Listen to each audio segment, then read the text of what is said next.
दोस्तों, जैसा कि हमने इस वीडियो के पिछले भाग में देखा कि कालू कौवा पक्षियों से बदला लेने के लिए चीलों के साथ पक्षियों को मारने की योजना बनाता है।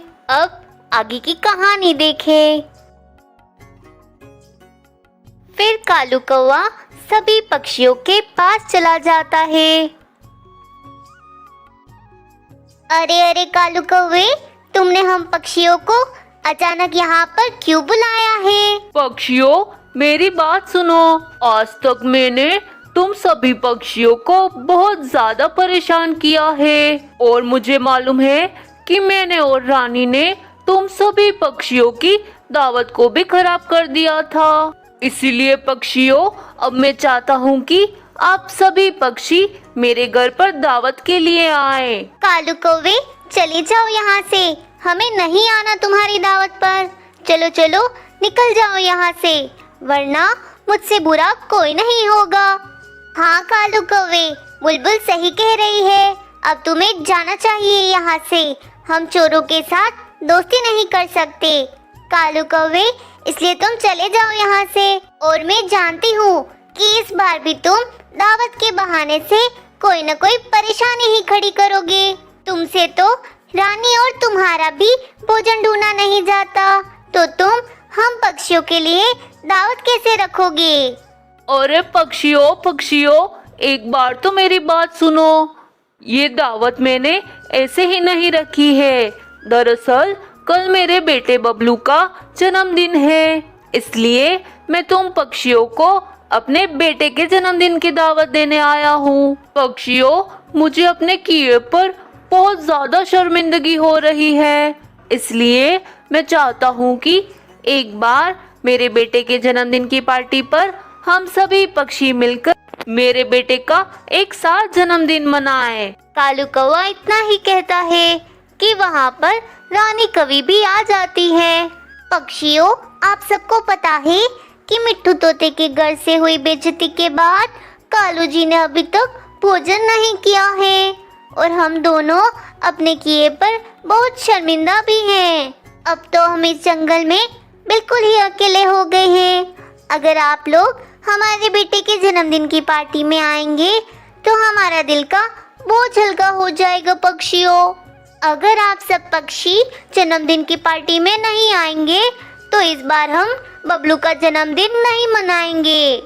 हाँ पक्षियों, हम जन्मदिन नहीं मनाएंगे, और अगर हमने जन्मदिन की पार्टी नहीं मनाई तो हमारा बबलू बहुत ज्यादा उदास हो जाएगा। इसलिए आप सभी पक्षी मेरे बेटे की जन्मदिन की पार्टी में आ जाओ ना। अच्छा कालू कौवे, हम सभी पक्षी आ जाएंगे बबलू के जन्मदिन पर। अरे हाँ कालू कौवे, हम आ जाएंगे बबलू की जन्मदिन पर। बस तुम हमें मोबाइल पर पार्टी की लोकेशन सेंड कर देना। अरे वाह, ठीक है पक्षियों, आज रात तुम्हें लोकेशन सेंड कर दूंगा मैं। आप सब लोग जन्मदिन की पार्टी में आएंगे, यह सुनकर तो मुझे बहुत ज्यादा खुशी हो रही है। तो चलो पक्षियों, हम कल जन्मदिन की पार्टी में ही मिलते हैं। अब फिर कालू कौवा और रानी कवि वहाँ से चले जाते हैं। यार पक्षियों, लगता है कालू कौवा और रानी कवि वाकई अपने किए पर शर्मिंदा है। मैंने कल खामखा ही कालू कौवे और रानी कवि को भला बुरा सुना दिया। हाँ पक्षियों, तुम सभी ने देखा ना कि कालू कौवा कितना ज्यादा उदास था।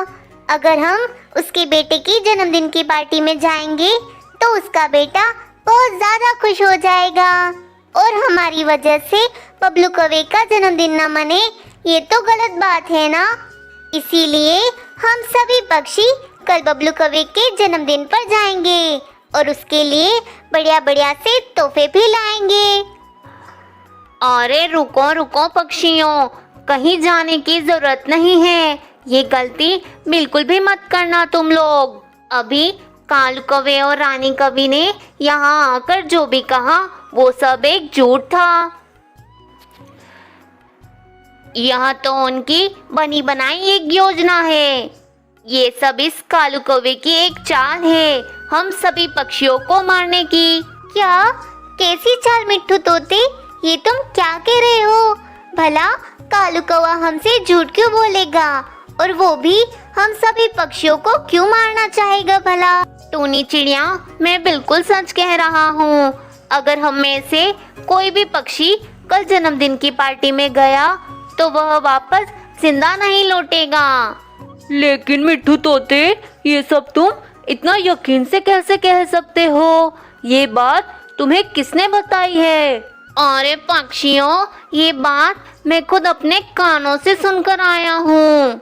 कल जब आप सभी पक्षी मेरे घर दावत खाकर चले गए थे, तब मैं कुछ भोजन कालू कौवे के घर भी देने गया था, क्योंकि कालू कौवा कल बिना भोजन किए ही वहां से चला गया था। तो मैंने सोचा कि कुछ भोजन कालू कौवे और रानी कौवी को दे आओ। तभी मैंने कालू कौवे की सारी बात सुन ली थी कि किस तरह उसने चील से बचने के लिए हम सभी पक्षियों को चील का भोजन बनाने की योजना बनाई है। यह सुनकर तो सारे पक्षी दंग ही रह जाते हैं। हाय री, ये कालू कौवा बदला लेने के लिए इस हद तक चला जाएगा, ये तो हमने सोचा भी नहीं था। चलो चलो पक्षियों, हम जाकर ये सारी बात उल्लू महाराज को बताते हैं। हाँ हाँ, टुनी चिड़िया बिल्कुल ठीक कह रही है। पक्षियों, चलो चलो, हम सभी पक्षी उल्लू महाराज के पास चलते हैं। दोस्तों, अगर ये कहानी आपको पसंद आ रही है तो वीडियो को लाइक जरूर करें, और अभी तक आपने हमारे चैनल को सब्सक्राइब नहीं किया तो जल्दी से कर लें कि हमारी आने वाली वीडियोस आप तक बहुत जल्दी पहुंच जाए। फिर सभी पक्षी उल्लू महाराज के महल चले जाते हैं। पक्षियों, अगर वाकई कालू कौवा बदला लेने के लिए इस हद तक जा सकता है, तो फिर तो कालू कौवे को सबक सिखाना ही होगा। पक्षियों, तुम सभी पक्षी कल कालू कौवे के भेजे पते पर जरूर जाना। अरे अरे उल्लू महाराज, हम सभी पक्षी वहाँ गए तो फिर हम तो मारे ही जाएंगे। अरे पक्षियों, तुम्हें कुछ नहीं होगा, ये वादा है मेरा तुमसे। बस मैंने तुमसे जितना कहा तुम उतना ही करो। तुम्हारी जान की फिक्र तुमसे ज्यादा मुझे है, इसलिए तुम कल जन्मदिन की पार्टी पर जरूर जाना। अब अगली सुबह हो जाती है। सभी पक्षी कालू कौवे के बुलाए हुए पते पर आ जाते हैं। अरे वाह वाह कालू कौवे, पार्टी की सजावट तो बहुत ज्यादा अच्छी की है तुमने। ये देखकर तो बहुत अच्छा लग रहा है मुझे। हाँ तो सजावट क्यों ना करता मैं टूनी चिड़िया, आखिर मेरे बेटे का जो जन्मदिन है। अच्छा, वो सब तो ठीक है कालू कौवे, तुमने हमें तुम्हारे बेटे की जन्मदिन पार्टी पर बुलाया है, लेकिन तुम्हारा बेटा बबलू तो इस जन्मदिन की पार्टी में है ही नहीं। पहले जाकर अपने बेटे को तो बुलाओ। अरे पक्षियों, इतनी भी क्या जल्दी है, बबलू तो आता ही होगा, लेकिन उससे पहले तुम मेरे एक खास मेहमान से मिलो। रानी, चलो जाकर अपने खास मेहमान को तो बुला कर लाओ। फिर रानी कवि वहां से चली जाती है। कुछ ही देर में वहां पर शानो चील भी आ जाती है। हो, पक्षियों, मैंने तो तुम्हें जाल में ही फंसा दिया। अब तुम सभी पक्षी शानो चील का शिकार हो जाओगे। अरे वाह, आज तो मजा ही आ जाएगा। इतने सारे पक्षी, कितने दिनों से मैंने इन पक्षियों का शिकार नहीं किया है। आज ये पक्षी मुझसे बचकर नहीं जा सकते। अब तो मैं तुम पक्षियों को बड़े मजे मजे से खाऊंगी। शानो चील, मैंने इन सभी पक्षियों को बेवकूफ बनाकर तुम्हारे इलाके में ले आया हूँ। तुम इन पक्षियों को आराम से चुन चुन कर खाना।